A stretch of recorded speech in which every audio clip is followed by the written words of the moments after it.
Big turnover na kasubagong aga sa Konseho kan Barangay Bagong Bayan, Malinaw, Albay ang tulong palapag na pigpatugdukan ako Bicol Party List na multi-purpose building. Para kay punong Barangay Aaron Kipasol Jr. asin sa residenteng si Elvera, bintahin na igwanaan sa itang barangay ng siring na edipisyo. Katunayan, antas and blessing asin inauguration, nagamit na daan ninda inikan Bagyong Christine asin Pipito.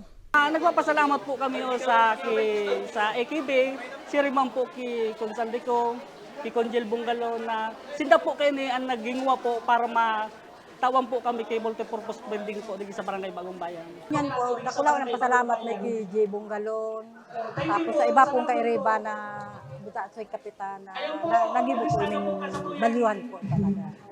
Presente sa seremonya si Vice Gubernatorial Didayco na nagrepresentar kan sa iyang tugang na si Congressman Elizaldico. Kaiba niya man sa aktibidad si Kongresista Jill Bungalon.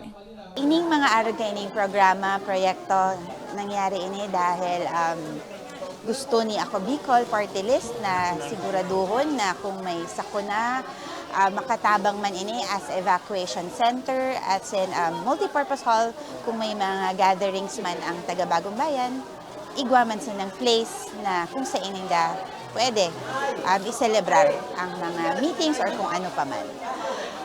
Aside from that, gusto mi actually sana kung kaya na gabos na barangay sa Malinaw matawan ki aro kainin dahil aram tama na ang first district permi natatamaan ti bagyo. So in our own way, makatabang man.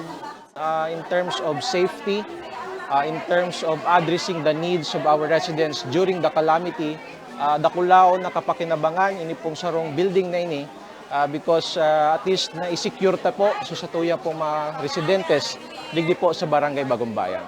Kanakalis na taon kan matapos ang konstruksyon kan nasabing edipisyo, 10 million pesos ang pig-alokar digding budget. Kasabay kan aktibidad na nauman ng mga nasabing personalidad ng tig 10 kilos na bagas para sa mga residente katuwang ang team ni Congressman Joey Sarte Salceda na Global Albay. Para sa mga baratang tatak Bicol, Regine Boy. Congratulations!